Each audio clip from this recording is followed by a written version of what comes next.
Close your eyes for a moment and imagine this. You're lying in bed, surrounded by the people you love, and you feel your body beginning to shut down. Your breathing slows, your vision dims, and then, in that space between heartbeats, you sense a presence, not frightening, not comforting, just inevitable.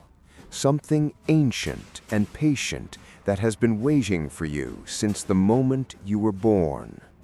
Now, open your eyes. What did you imagine? Was it an angel, a shadow, a figure cloaked in mystery? Here's what fascinates me.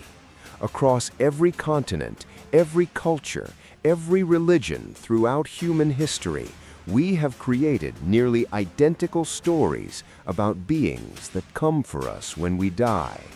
We've given them names like Azrael, the Grim Reaper, Thanatos, Yama, the Valkyries. We've described them with wings, with scrolls, with hourglasses and scythes. But here's the question nobody asks. Why do we all imagine the same thing? What is it about the human mind that compels us to personify death as a being rather than simply accepting it as a biological process? Today, we're diving deep into the psychology, anthropology, and evolutionary biology behind our collective obsession with death angels. By the end of this exploration, you'll understand why these stories exist, what they reveal about human consciousness, and most importantly, what your own beliefs about death say about how you're living your life right now. This isn't about proving or disproving any particular faith tradition. This is about understanding the architecture of human meaning-making at its most profound level. Let's start with something remarkable. If you examine religious texts, folklore, and mythology from isolated cultures that had no contact with each other for thousands of years, you'll find they independently arrived at strikingly similar concepts. The ancient Egyptians had Nubis, who weighed hearts against a feather. The Aztecs had Mictlantecuhtli, the lord of the underworld.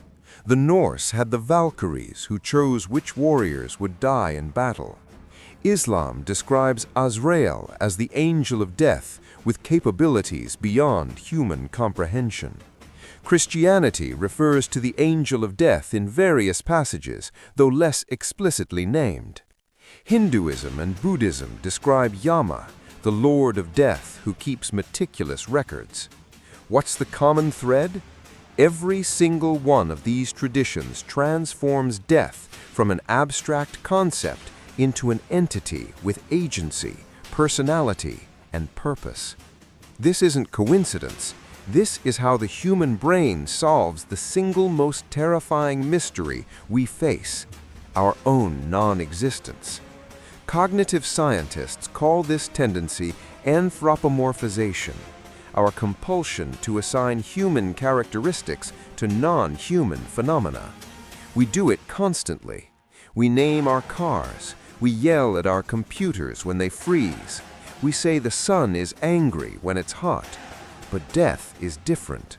Death isn't just another natural phenomenon like weather or earthquakes. Death is personal, inevitable, and utterly beyond our control. So our minds employ a fascinating coping mechanism. They give death a face. Psychologist Jesse Bering conducted groundbreaking research showing that even young children, when asked what happens when we die, instinctively create narratives about continued existence. They'll say things like, the person can't see anymore, but they still know things, or they can't eat, but they still love their family. Our brains are literally hardwired to resist the concept of true cessation. We cannot imagine ourselves not existing, because the very act of imagination requires an existing consciousness to do the imagining. This is where death personifications become psychologically brilliant. By transforming death into an entity, we accomplish several cognitive goals simultaneously. First, we make the incomprehensible comprehensible. Instead of confronting the void of non-existence, we can picture a being with motivations we might understand.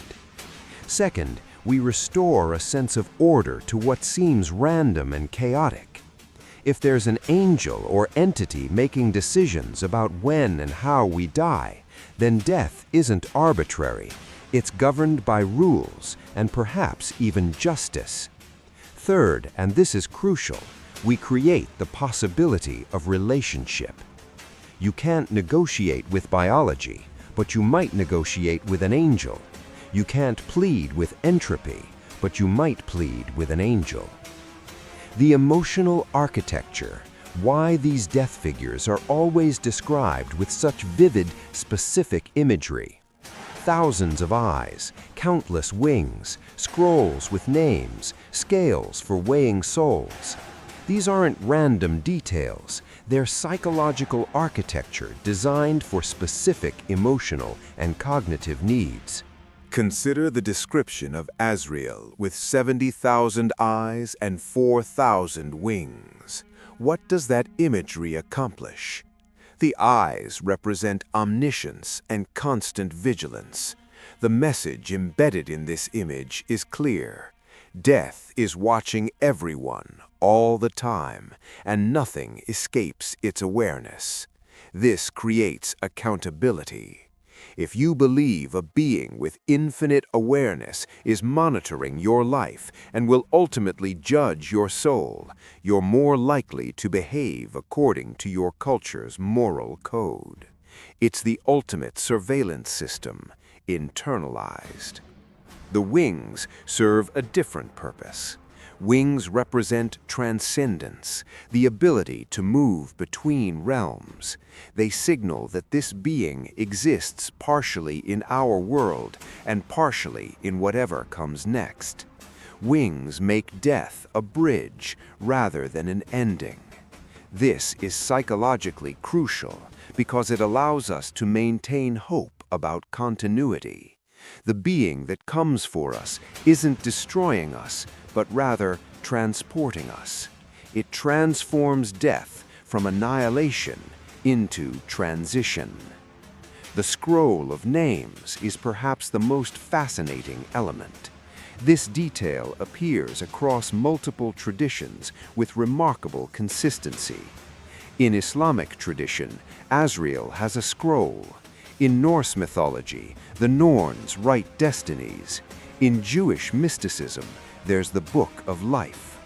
What does a scroll or book represent? Record-keeping, documentation, order. The implication is that death isn't random. Your name was written before you were born, which means your life has a predetermined arc, a narrative structure. This addresses one of humanity's deepest existential needs, the need for our existence to be meaningful and purposeful rather than accidental. Here's where it gets even more interesting. Many traditions describe these death beings as experiencing emotion. Azrael weeps for innocent souls. The Greek god Thanatos was sometimes depicted as gentle and mournful. This emotional dimension is absolutely critical because it humanizes the ultimate unknown.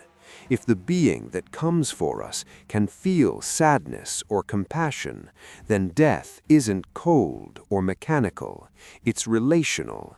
And if it's relational, then we maintain our humanity even at the moment of our greatest vulnerability.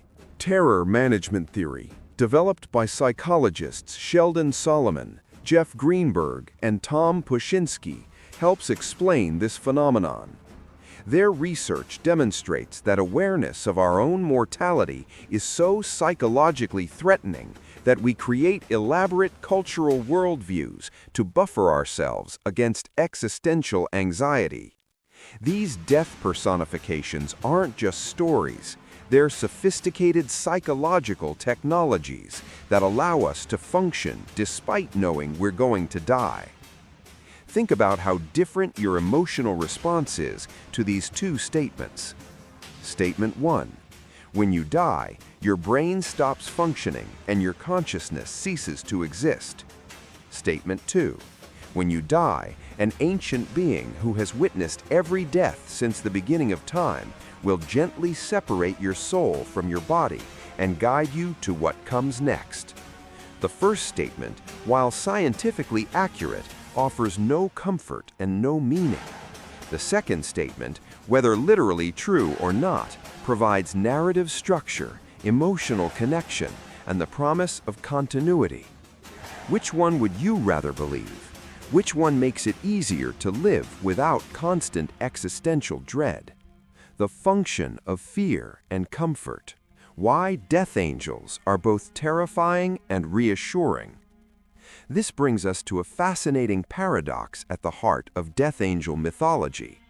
These beings are simultaneously described as the most feared and the most merciful entities in existence. How can something be both, and what does this duality reveal about human psychology? Let's examine this through the lens of developmental psychology.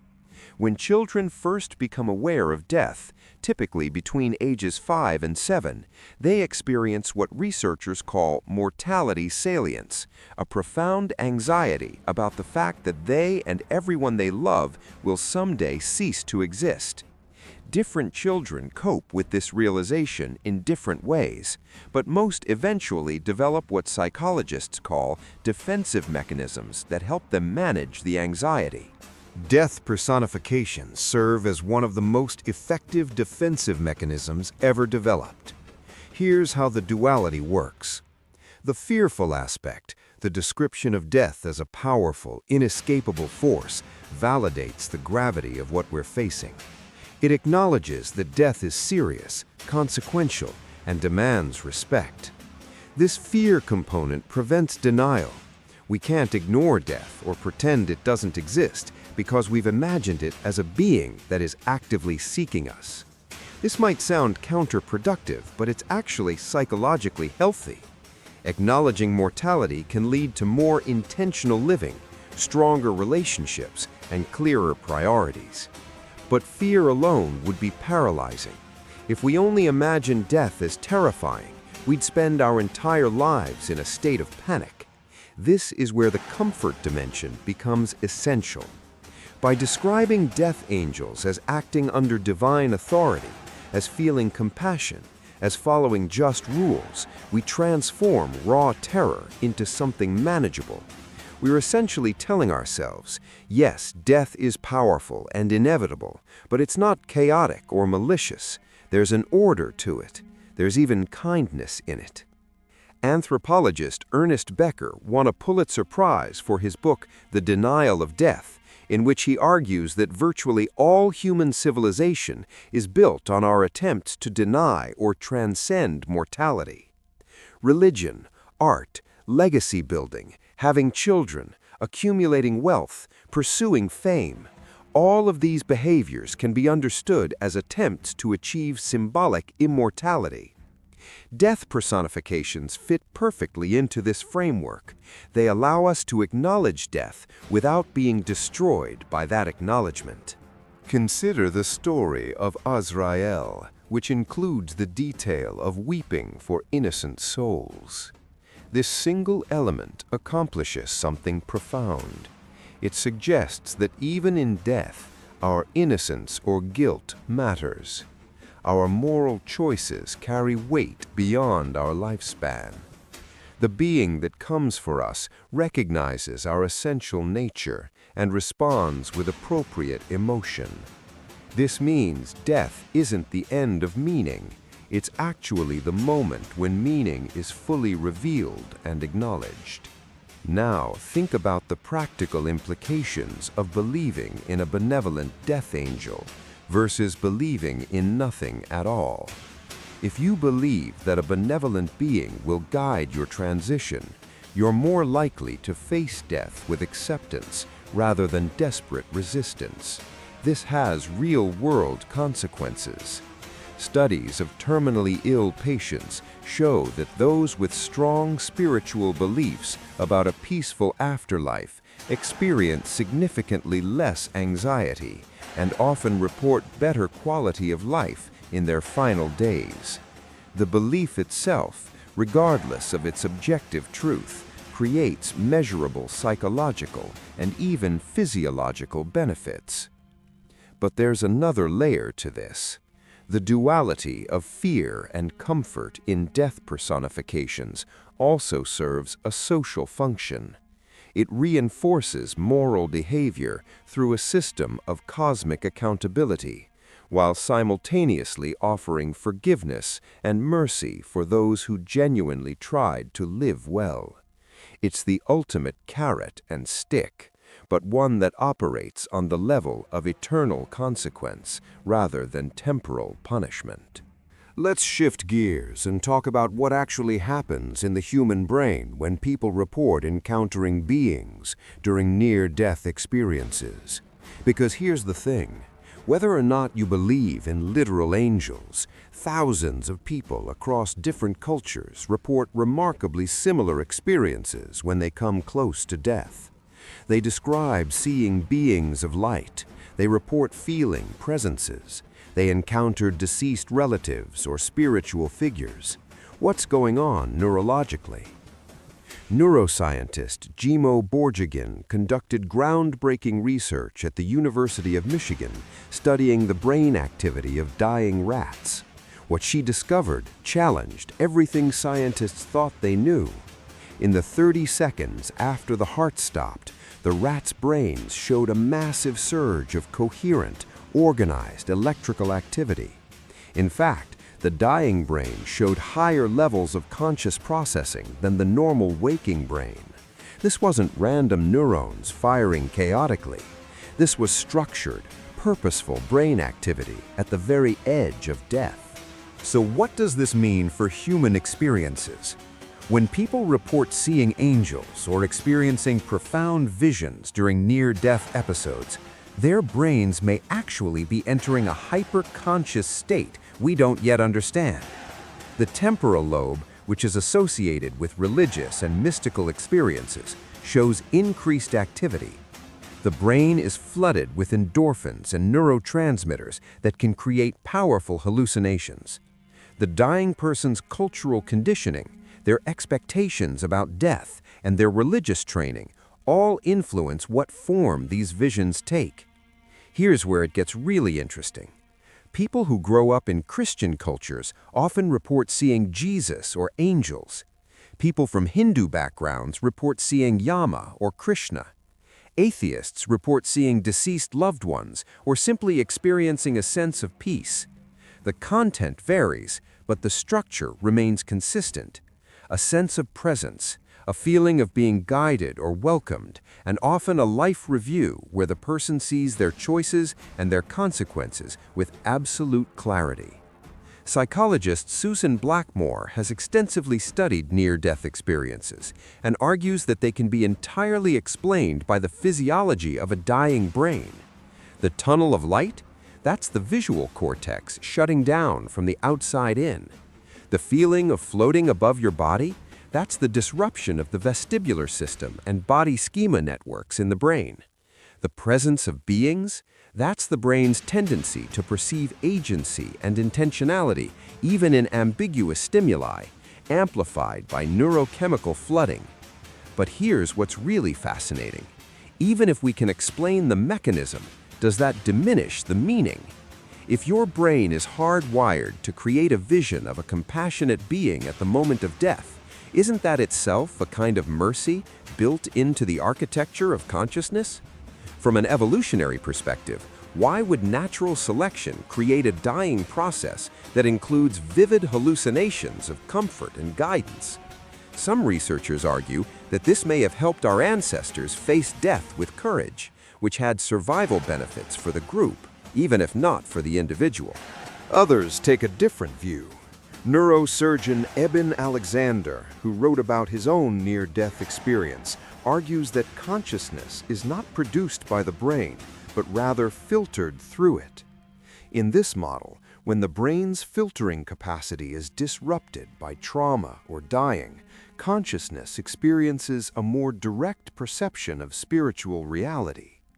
Death angels, in this interpretation, aren't illusions created by the dying brain, but actual entities that become perceptible when the brain's normal constraints are removed.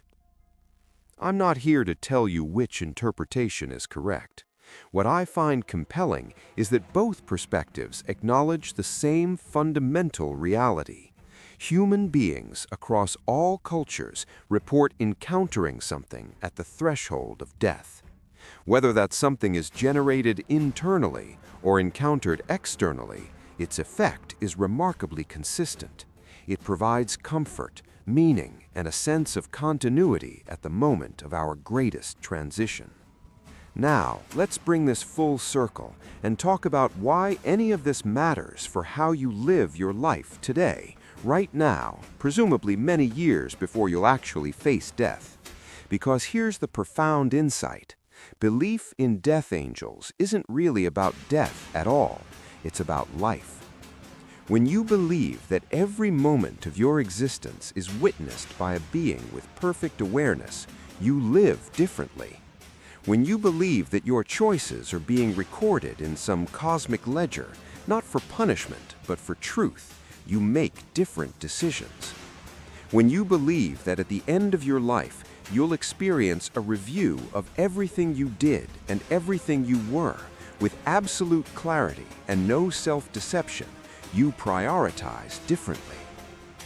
This is what the philosopher Soren Kierkegaard called living towards death. He argued that awareness of mortality, rather than being morbid or depressing, is actually the key to authentic living. When you really, truly internalize that your time is finite, that one day an ending will come whether you're ready or not, you stop wasting time on things that don't matter. You stop putting off conversations that need to happen. You stop accumulating resentments and letting relationships decay through neglect. Think about the last time you had a meaningful experience with someone you love. Maybe it was a deep conversation. Maybe it was a shared laugh over something ridiculous. Maybe it was just sitting together in comfortable silence. Now imagine that in that moment you believed with absolute certainty that an angel was watching, recording not your words, but the essence of the connection, the authenticity of the love, the purity of the presence. Would you have been more present? Would you have been more honest? Would you have put your phone down? This is the practical power of death angel mythology. It creates a psychological framework for living with awareness and intention. It reminds you, constantly but gently, that this moment matters because it's being witnessed and recorded not just in memory, but in some dimension of meaning that transcends time. Different traditions emphasize different aspects of this living. In Islam, the awareness of Azrael is meant to inspire constant spiritual readiness. You don't know when your name will be called, so you must live every day as if it could be your last. In Buddhism, the contemplation of death is a formal meditation practice designed to cultivate detachment from material concerns and deepen compassion for all beings who share the same fate. In Christianity, the idea of standing before God in judgment encourages moral living and forgiveness of others. But you don't need to subscribe to any particular religious tradition to benefit from this awareness. The secular version is equally powerful. Imagine living as if every interaction might be your last with that person. Imagine making decisions as if your future self will look back and judge whether you lived with courage and authenticity. Imagine prioritizing relationships, experiences, and growth over accumulation and status, because you deeply understand that none of the superficial things will matter when your time comes. So here we are at the end of our exploration. We've journeyed through psychology, anthropology, neuroscience, and philosophy, all in pursuit of understanding why humans across every culture imagine that death has a face, a presence, a personality. What have we discovered? That death personifications aren't primitive superstitions, but sophisticated psychological technologies, that they serve crucial functions in helping us manage existential anxiety while still living courageously and intentionally, that whether these beings are literally real or metaphorically powerful, they shape how we live every single day, that the stories we tell about death reveal what we believe about life. The question I'll leave you with is this: what do you believe is watching your life? What do you believe will matter when your time comes? Not what you were taught to believe or what you think you should believe, but what you actually honestly believe in your deepest self. Because that belief, whether you've examined it or not, is shaping every choice you're making right now. And maybe, just maybe, that's the real gift of death angels. Not that they'll come for us someday, but believing in them helps us live more fully today, with awareness that every moment is witnessed, recorded, and ultimately meaningful. Thanks for exploring this with me.